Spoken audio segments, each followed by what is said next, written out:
ঢাকা বিশ্ববিদ্যালয়ের কলাভবনের সামনে অপরাজেয় বাংলার পাদদেশে ঢাকা বিশ্ববিদ্যালয়ের শিক্ষার্থীরা অবস্থান কর্মসূচি পালন করব। আমরা 22 তারিখ অর্থাৎ আগামী বৃহস্পতিবার পর্যন্ত দেখব তদন্ত কার্যক্রমের অগ্রগতি।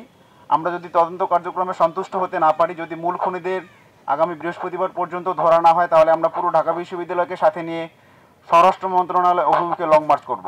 সাম্য একজন রিক্সা আলাকেও যেভাবে সে ট্রিট করত, সে তার বন্ধু বান্ধবকেও সমান সম্মানে সে ট্রিট করত। সে কারো প্রতি ভেদাভেদ করতো না। সে জাত ধর্ম বর্ণ নির্বিশেষে সবার প্রতি একইভাবে সে ট্রিট করত। আমার আর্জি থাকবে ছাত্র দল থেকে শুরু করে ছাত্র শিবির, বাকছাস, এনসিপি এবং ক্যাম্পাসে যারা রাজনীতি করে সবার প্রতি আপনাদের বিভিন্ন দাবি দাওয়া থাকতে পারে। বারবার বলে আসছি, সেটা ন্যায্য না অন্যায্য সেটা বলার আমরা কেউ না। তবে একটা জায়গায় আমাদের এক হতে হবে, আমরা সবাই সাম্য হত্যার বিচার চাই।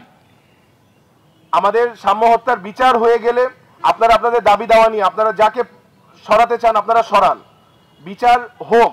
বিচার হওয়ার পরে যদি আমাদের মনে হয় যে গাফিলতি আছে, আমরাও আপনাদের সাথে একাত্মতা পোষণ করব। কিন্তু সবার আগে সাম্যর বিচার নিশ্চিত করতে হবে। যেহেতু ডিবি প্রশাসনের হাতে গিয়েছে, তাদের যেই সার্বিক সহযোগিতা দরকার আপনারা সবাই সহযোগিতা করুন।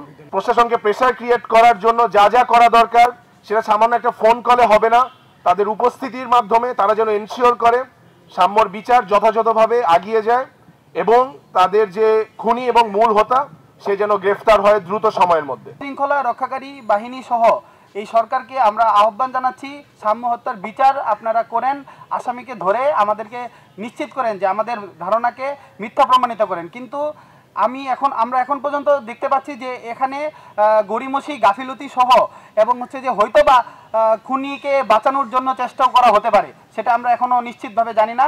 কিন্তু আমরা এটাকে গাফিলতি হিসেবেই ধরে নিচ্ছি। এখন তারা তৎপর হলে আশা করি আসামি এখন পর্যন্ত ধরা পড়ার কথা। যে আমরা কোনো রাজনীতি বা অন্য কোনো কর্মকাণ্ডের সাথে আমাদের সংশ্লিষ্টতা নেই।